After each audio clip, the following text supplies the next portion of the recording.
Hello guys, तो आपका एक बार फिर से स्वागत है आर के स्टडी चैनल पर। ठीक है, तो हम लोग जहाँ से कल टॉपिक छोड़े थे वहीं पर एक बार फिर से स्टार्ट होगा अलंकार से।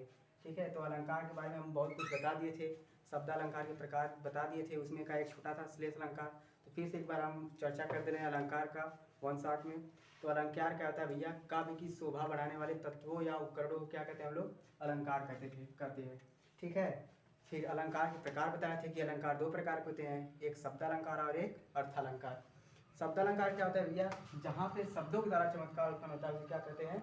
शब्द अलंकार कहते हैं। जहाँ पे अर्थों के द्वारा चमत्कार उत्पन्न होता है उसे अर्थ अलंकार कहते हैं। ठीक है, तो हम लोग शब्द अलंकार के प्रकार पढ़ रहे थे। शब्द अलंकार के प्रकार, शब्द अलंकार के प्रकार हम पढ़े थे। ठीक है, तो शब्द अलंकार के प्रकार में हमको बताया था कि हमने शब्द अलंकार के 3 प्रकार होते हैं। ठीक है, पहला होता है आपका जो अनुप्रास अलंकार,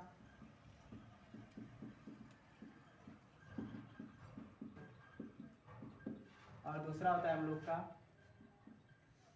यमक अलंकार, और लास्ट वाला होता है हम लोग का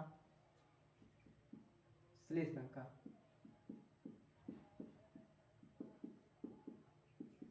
श्लेष अलंकार। ठीक है, तो ये 3 शब्द अलंकार के 3 प्रकार होते हैं। कौन कौन से?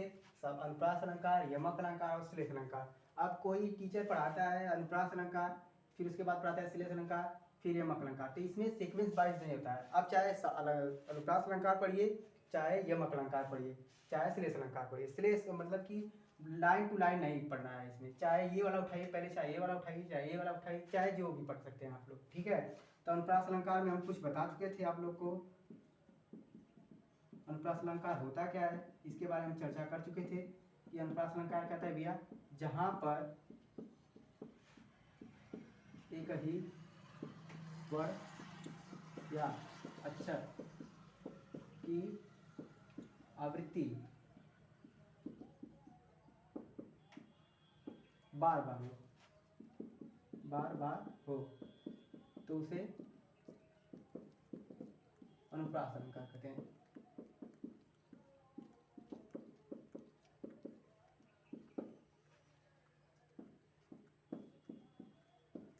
इसका एग्जाम्पल हमने बताया था कि तरनी तनुजा तट तमा तरुअर तट पौछार, ये इसका एग्जाम्पल हो गया। कि ये अनुप्रास अलंकार का एग्जाम्पल है। हमने बताया था कि जहाँ पर एक ही वर्ड अक्षर की आवृत्ति क्या हो बार बार, उसे क्या कहते हैं? अनुप्रास अलंकार कहते हैं। देखो यहाँ पर त वर्ड आया, त वर्ड आया, त वर्ड यहाँ पे भी आया, यहाँ पे भी आया, और यहाँ पे भी, और यहाँ पर त वर्ड की आवृत्ति बार बार हो रही है, इसलिए कौन सा अलंकार हो जाएगा भैया? तो इसलिए यह अनुप्रास अलंकार हो जाएगा। ठीक है, इस प्रकार एक और एग्जाम्पल था इसका, रघुपति राघव राजा राम। ठीक है, पतित पावन सीताराम, यहीं पर वहाँ पर क्या था? र वर्ड की आवृत्ति या र अक्षर की आवृत्ति बार बार हो रही थी, इसलिए कौन सा अलंकार था? अनुप्रास अलंकार था। तो इस प्रकार अनुप्रास अलंकार हम लोग खत्म कर दिए थे। ठीक है, तो जहाँ पर अगर एक ही वर्ड या अक्षर की आवृत्ति बार बार हो तो वहाँ पर आप लोग आंख मूंद कर क्या मार देंगे भैया कि ये अनुप्रास अलंकार है। ठीक है, अगला हम लोग टॉपिक पढ़ाते हैं यमक अलंकार के बारे में। जहाँ पे ना समझ आए वहाँ पर कमेंट कर कर ठीक है बता दीजिएगा कि यहाँ पर सर नहीं समझ आया, तो हम लोग अगले क्लास में इसको हम लोग सुधारने का प्रयास करेंगे। ठीक है, और अच्छे से पढ़िए, और हमें भी ऐसा लग रहा है कि हम ठीक ठाक पढ़ा रहे हैं। अगर नहीं समझ आ रहा है कहीं पर तो उसके लिए समाधान है कि आप लोग कमेंट करिए, बताइए कि कैसा पढ़ा रहा हूँ मैं। और 9th और 10th के लिए सभी बच्चों के लिए अलंकार 1 से 6 से 8 9 10 11 तक ये अलंकार आपको अगर ये पढ़ लेंगे तो बहुत ही अच्छा टॉपिक है अलंकार। इसे पढ़कर आगे आप लोग कॉम्पिटेटिव एग्जाम में यूपी पुलिस का इस समय निकला है उसमें देखिए तो उसका तैयारी वाली बुक देखे तो उसमें अलंकार पूछा था सब कुछ कि अलंकार क्या होता है, फिर पहचानने के लिए पूछा था। ठीक है, तो आगे ये अलंकार जब खत्म हो जाएगा तो हो सकता है रुद्र पढ़ाए रीजनिंग जो भी आगे टॉपिक, मतलब क्लास कभी नहीं रुकेगा, क्लास चलता रहेगा। ठीक है, तो हम लोग यमक अलंकार पे आते हैं। तो यमक अलंकार किसे कहते हैं भैया? जहाँ पर एक ही शब्द की आवृत्ति, जहाँ पर एक ही शब्द की आवृत्ति बार बार, तो उसे क्या कहते हैं हम लोग? यमक अलंकार कहते हैं।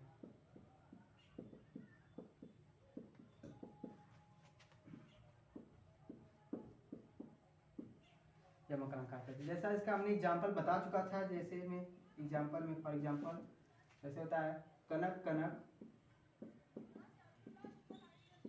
तो सौगनी,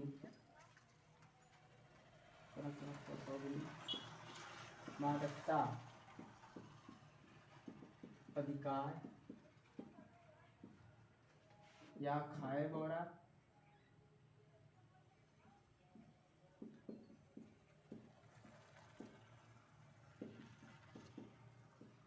वह पावे बोरा।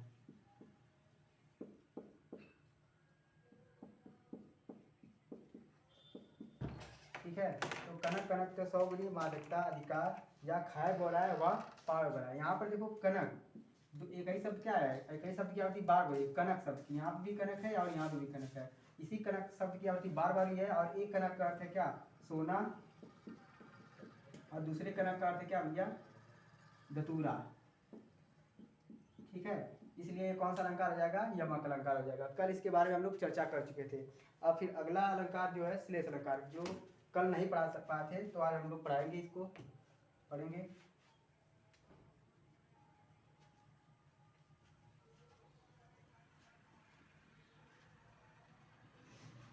शब्दालंकार का लास्ट टॉपिक श्लेष अलंकार।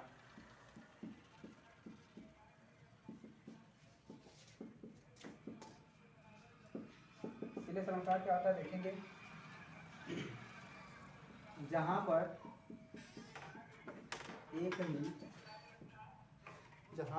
एक ही शब्द की आवृत्ति, जहां पर एक ही शब्द की आवृत्ति एक ही बार हो, किंतु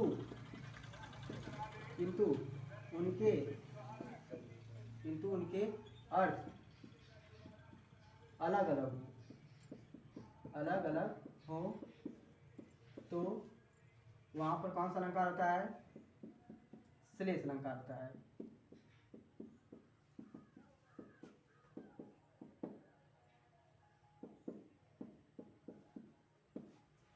जहां पर एक ही शब्द की आवृत्ति एक ही बार हो, किंतु उनके अर्थ क्या होना चाहिए? अलग अलग होना चाहिए। एक ही शब्द हो, और यमक में क्या था?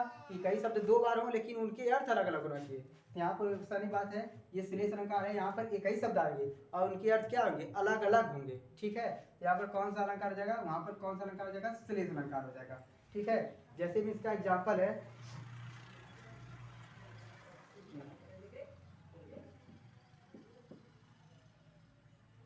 जैसे एग्जाम्पल हो जाएगा इसका, जहां गांठ तहां रस नाही, यह जानत सब कोई। यहाँ पर मैंने क्या लिख लिया है? श्लेष अलंकार का एग्जाम्पल अच्छा था कि जहाँ गांठ तहाँ रस नाही, यह जाना सब को। आप कहेंगे कि इसमें सर कैसे इसमें आ गया श्लेष अलंकार? यहाँ पर तो एक ही शब्द रस आया और सब एक ही शब्द आया है, लेकिन इसके अर्थ कैसे अलग अलग होंगे, ये समझाइए। तो हम लोग यहाँ पर समझा रहे हैं। जैसे आप लोग गन्ना चूते होंगे, जो इस समय बहुत कम हो गया है, लेकिन आप लोग जरूर कहीं ना कहीं मिलता होगा तो चूते होंगे उसे। तो वहाँ पर जब गांठ आता है गन्ने में, तो वहाँ पर रस नहीं होता है, क्योंकि वहाँ पर गांठ जो होता है ऊप में, वहाँ पर रस नहीं होता है। उसी प्रकार अगर दो दोस्तों के बीच अगर गांठ पड़ जाए, तो वहाँ पर दोनों दोनों लोग का क्या होता है? मन मोटा हो जाता है, एक दूसरे से वो बोलना पसंद नहीं करते हैं। तो यहाँ पर एक ही रस का अर्थ है, यहाँ पर एक ही गांठ का अर्थ है कि एक गांठ क्या हो गया? दोस्ती का, और एक गांठ कहाँ से हो गया? गन्ने वाला गांठ। ठीक है, एक गन्ने वाला गांठ हो गया और एक दोस्ती वाला गांठ हो गया। अगर गन्ने अगर ऊख आपको मतलब कि चू रहे हैं तो उसमें अगर गन्ना आ जाएगा तो वहाँ पर मतलब कि उसमें गांठ आ जाएगा तो वहाँ पर क्या नहीं होगा, वहाँ पर आप रस नहीं प्राप्त होगा। उसी प्रकार अगर दो दोस्त हैं और उनके अगर दोस्ती के बीच में अगर दोस्ती के बीच में अगर लड़ाई झगड़ा या कुछ भी हो जाए, मन मुटाव हो जाए, तो वहाँ पर फिर से वो जल्दी जुड़ने का नाम नहीं लेते हैं। उसी प्रकार एक ही गांठ का शब्द आया, एक दोस्ती के लिए और एक गन्ने वाले रस के लिए गांठ के लिए आया, इसलिए इसमें कौन सा अलंकार आ जाएगा, श्लेष अलंकार आ जाएगा। आगे देखते हैं, अगर इसमें का और एग्जाम्पल मिलता है तो समझाएं इसे।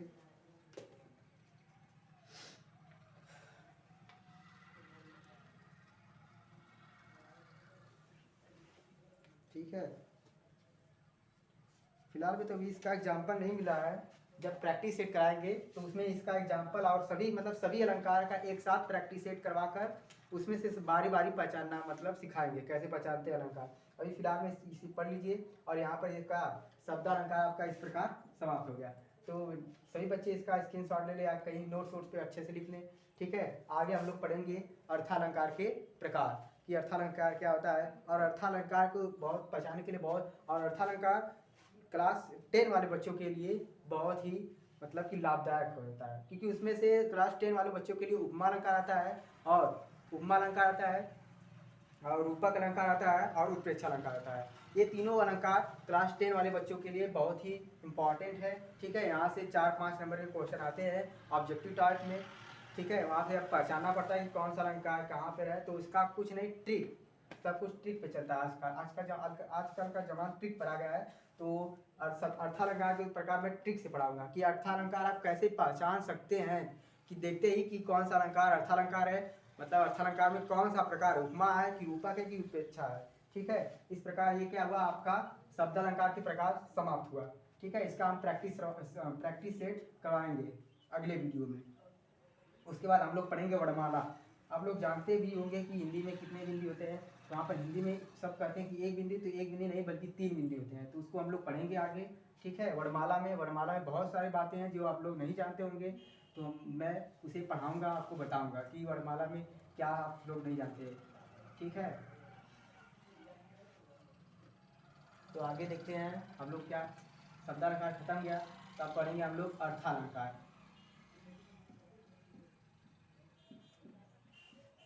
आखिर अर्थालंकार होता क्या है, तो अर्थालंकार भैया भी 3 प्रकार के होते हैं, इसमें कोई शक नहीं है कि अर्थालंकार 4 प्रकार के होते हैं। अर्थालंकार भी कितने प्रकार के होते हैं, 3 प्रकार के होते हैं। कौन कौन से, तो पहला होता है उपमा अलंकार, उपमा अलंकार, और दूसरा होता है रूपक अलंकार, रूपक अलंकार, और तीसरा होता है उत्प्रेक्षा अलंकार, उत्प्रेक्षा अलंकार।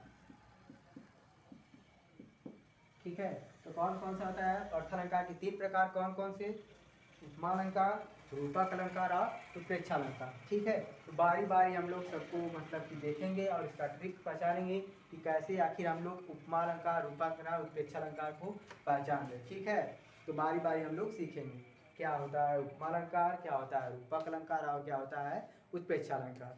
ठीक है, तो हम लोग का सबसे पहला हेडिंग रहेगा क्या, उपमा अलंकार। क्या रहेगा, उपमा अलंकार।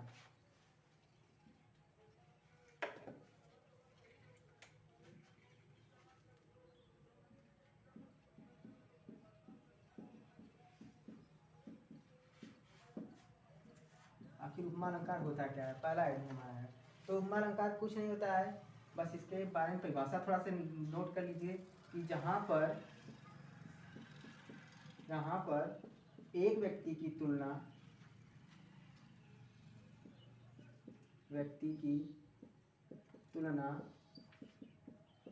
समान गुणों के आधार पर, समान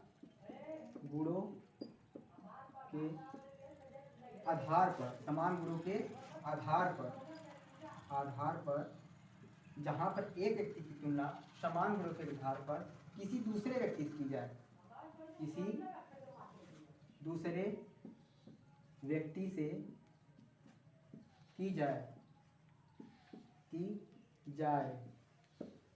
तो उसे उपमा अलंकार कहते हैं, उपमा अलंकार कहते हैं।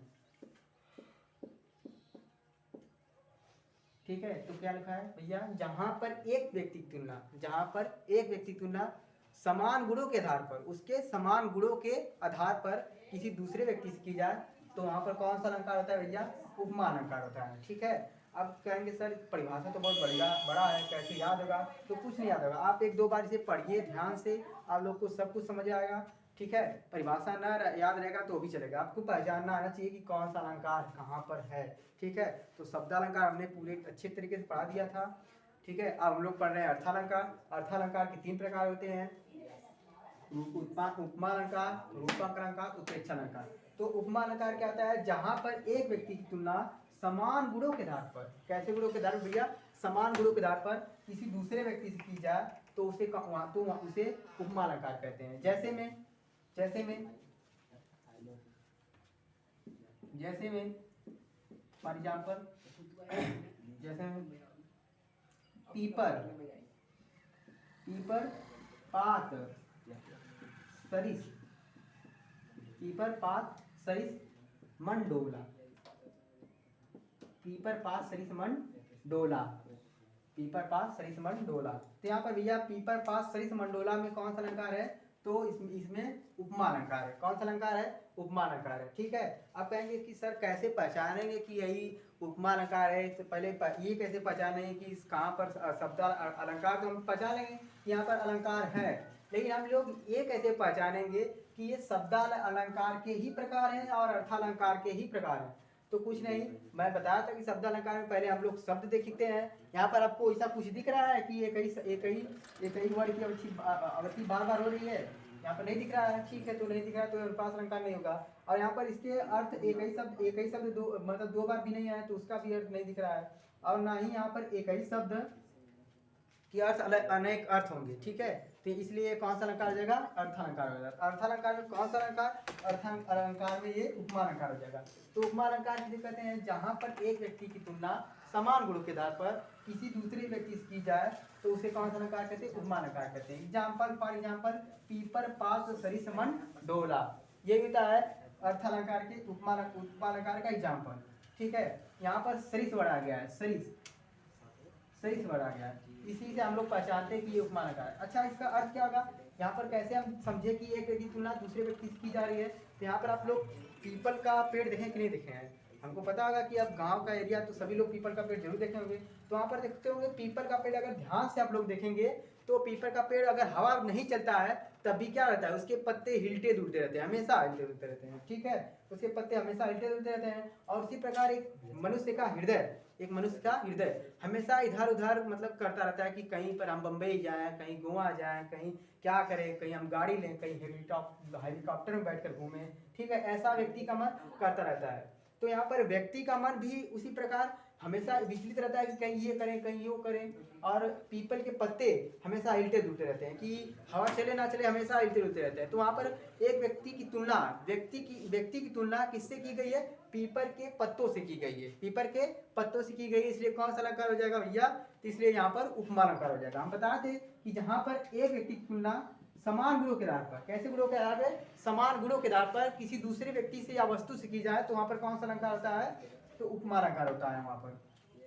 ठीक है, और इसका एग्जाम्पल, ठीक है, जब प्रैक्टिस सेट पढ़ाएंगे तो और इसका एग्जाम्पल देंगे। लेकिन इसका ट्रिक क्या होता है, इसका ट्रिक बताया सर, आजकल मार्केट में ट्रिक चल रहा है, तो मार्केट में ट्रिक, परिभाषा कौन याद करेगा, ट्रिक आ गया तो ट्रिक देखेंगे, परिभाषा से मतलब है नहीं है। तो आपको अगर कोई आपको मारता है या आपको कहीं झटके मतलब एक बैग चोट लग जाती है तो आपको किसकी याद आती है, माँ की याद आती है। माँ फॉर उपमा, माँ फॉर उपमा, माँ फॉर उपमा, माँ फॉर उपमा। अगर आपको कहीं चोट लग जाए या कुछ हो जाए तो आप सबसे पहले कहते हैं ए माँ। ठीक है, तो यहाँ पर अगर सी आ गया, सा आ गया, सरिस आ गया, सीसा सरिस, अगर ये तीनों वर्ड अगर किसी पद में मतलब किसी वाक्य में या कहीं पर अगर ये तीनों शब्द दिख जाए तो वहां पर कौन सा अलंकार होता है, उपमा अलंकार। सीसा, अगर सीसा धसेगा, सीसा सरिस मतलब सीसा धसेगा तो आप लोग क्या चलाएंगे, माँ। तो यहाँ माँ से माँ पर उपमा, माँ पर उपमा अलंकार। अगर सीसा आप लोग को धसेगा तो क्या चलाएंगे, सबसे पहले माँ पर उपमा अलंकार। ठीक है, अगर सी आ जाए, सा आ जाए, सरिस आ जाए, अगर ये आ जाए पद में, ठीक है, तो वहाँ पर कौन सा अलंकार आ जाएगा? उपमान अलंकार आ जाएगा। ठीक है, यही इसका ट्रिक है। अगर ये शब्द यहाँ पर देखो सरिस आ गया, सरिस वर्ड आ गया कि नहीं आ गया? सरिस वर्ड आ गया, इसलिए कौन सा अलंकार आ जाएगा? उपमान अलंकार आ जाएगा। ठीक है, तो अगला अलंकार हम लोग देखते हैं। इस प्रकार उपमान अलंकार खत्म हो गया। तो जल्दी से जल्दी अपने नोट्स पे या स्क्रीनशॉट लीजिए इसका, अपना देखकर वहाँ पर इसका अच्छे से एक बार, मतलब कि व्याकरण एकदम शुरू से टोटली पढ़ाया जाएगा, तो एक बार अच्छे से अपना नोट्स बना दीजिए, आपको स्कूल में काम देगा। ठीक है, तो आपको पेपर में 9-10 वाले बच्चों के लिए, तो इसमें 10 वाले बच्चों के लिए तो बहुत ही ज़्यादा इंपॉर्टेंट है ये जो टॉपिक चल रहा है। ठीक है, तो यहाँ पर अच्छे से इसका स्क्रीनशॉट या नोट्स बनाकर लिख लीजिए। तो अगला अलंकार हम लोग आते हैं अपना।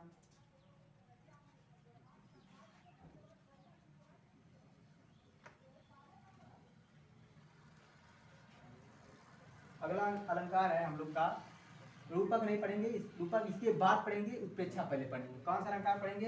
उत्प्रेक्षा अलंकार। उत्प्रेक्षा अलंकार, उत्प्रेक्षा अलंकार। उत्प्रेक्षा अलंकार की होता क्या है? उत्प्रेक्षा अलंकार, उत्प्रेक्षा अलंकार क्या होता है? जहाँ पर उपमेय में उपमान की संभावना व्यक्त की जाए। क्या भैया व्यक्त की जाए? संभावना व्यक्त की जाए। जहाँ पर उपमेय में उपमान की संभावना व्यक्त की जाए, जहाँ पर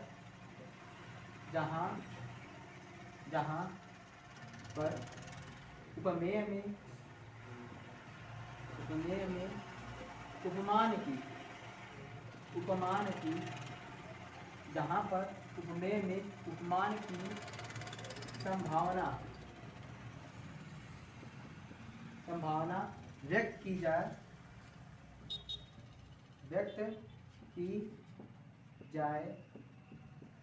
तो वहाँ पर ठीक है, तो वहाँ पर उत्प्रेक्षा अलंकार होता है। तो वहाँ पर उत्प्रेक्षा अलंकार होता है।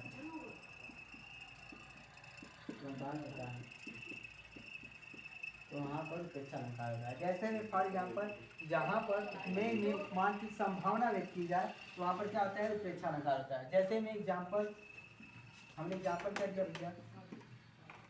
एग्जाम्पल जैसे इसका हो जाएगा, धाए धाम काम सब त्यागी मनहु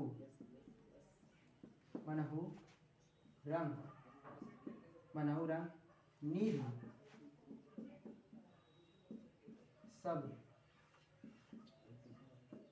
लूटन लागी। धाय धाम काम सब त्यागी मनहु रंग निधि सब लूटन लागी। तो यहाँ पर भैया इस एग्जाम्पल में कौन सा अलंकार है? तो इस एग्जाम्पल में आपका कौन सा अलंकार है? तो इस एग्जाम्पल में आपका उपमान अलंकार है, उत्प्रेक्षा अलंकार है। कौन सा अलंकार है? उत्प्रेक्षा अलंकार। कैसे? हम लोग बताया था कि उत्प्रेक्षा अलंकार का परिभाषा क्या होता है? जहाँ पर उपमेय और उपमान में, जहाँ पर उपमेय में उपमान की संभावना व्यक्त की जाए, तो वहाँ पर क्या होता है? उत्प्रेक्षा अलंकार होता है। उत्प्रेक्षा अलंकार का एग्जाम्पल क्या है? धाय धाम काम सब त्यागी मनहु रंग निधि सब लूटा लागी। अब इसका ट्रिक क्या होता है? सर इसका ट्रिक क्या होता है? ट्रिक क्या होता है? तो इसमें ट्रिक आता है, जहाँ यहाँ पर क्या आ गया? मनहु वर्ड आ गया। मनहु एक शब्द है, तो अगर हमें कहीं पर मनहु दिख जाए,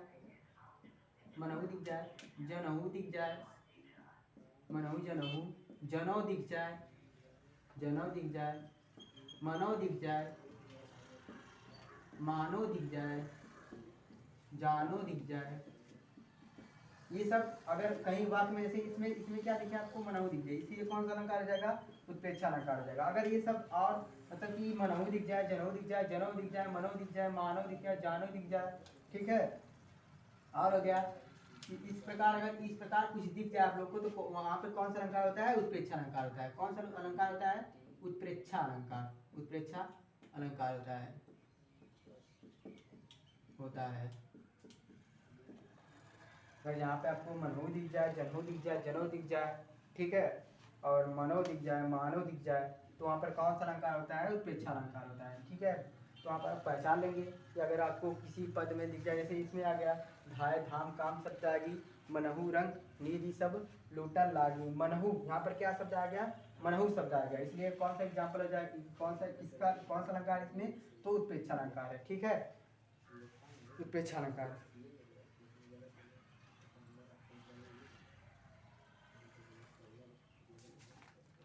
देखते हैं आगे इसका एग्जाम्पल, एक दो और देखते हैं एग्जाम्पल, मिल जाए तो ठीक है, नहीं मिलेगा तो फिर प्रैक्टिस सेट में तो हम लोग कर पे करेंगे इसका एग्जाम्पल। इसका लिख लीजिए नोट पे, स्क्रीनशॉट जो भी मारना है लिख लीजिए अपना।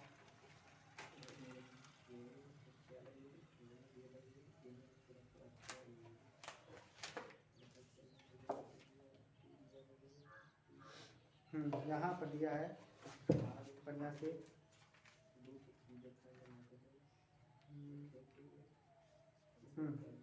यहाँ पर दिया है पीपर पास सरिस मंडोला, इसमें कौन सा अलंकार, इसमें दिया है तो अलंकार हम इसका एग्जाम्पल बता दिए थे, इसका इसमें कौन सा अलंकार है, उपमा अलंकार है। और फिर आगे दिए काव्य में कितने रस, तो रस आ गया, मुख्य मयंक संग मंजू मनोहर में अलंकार में है। ठीक है, तो यहाँ पर दिया है, देखेंगे इसे मिटा दे, यहाँ पर इसका हो गया उत्प्रेक्षा अलंकार। अब हम लोग लास्ट अलंकार पढ़ेंगे, रूपक अलंकार। अब रूपक अलंकार होता क्या है, वो लास्ट वाला अलंकार हो जाएगा, इसके बाद अलंकार का टॉपिक क्या आ जाएगा, समाप्त हो जाएगा। इसके बाद हम लोग नया टॉपिक पढ़ेंगे, समास पढ़ेंगे, या तो रस पढ़ेंगे, या तो मतलब कि छंद पढ़ सकते हैं, कुछ भी पढ़ सकते हैं। टाइप वाइज नहीं है कि क्या हमको, मतलब कि सीक्वेंस नहीं है कि क्या मुझे पढ़ना है। ठीक है, ये रूपक अलंकार क्या था पहले हम देख लेते हैं। रूपक अलंकार,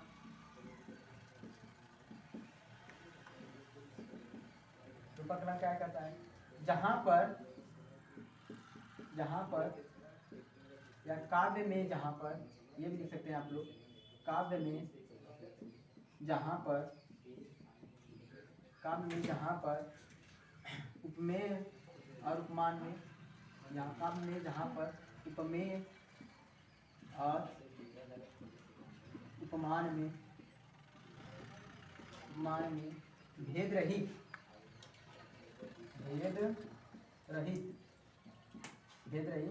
आरोप दिखाया जाए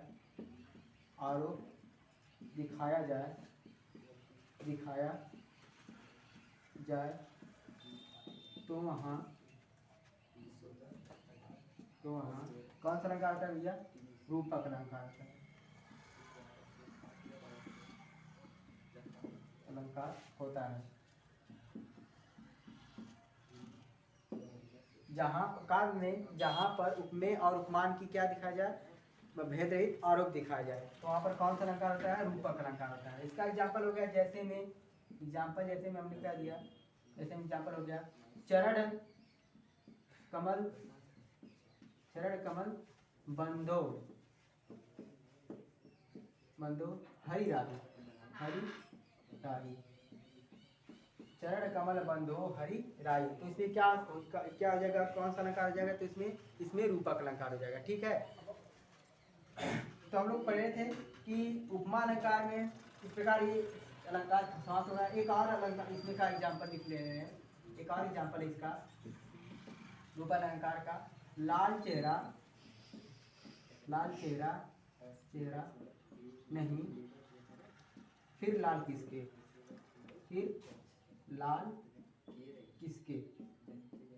इसमें भी कौन सा अलंकार आ जाएगा, तो इसमें भी रूपक अलंकार हो जाएगा।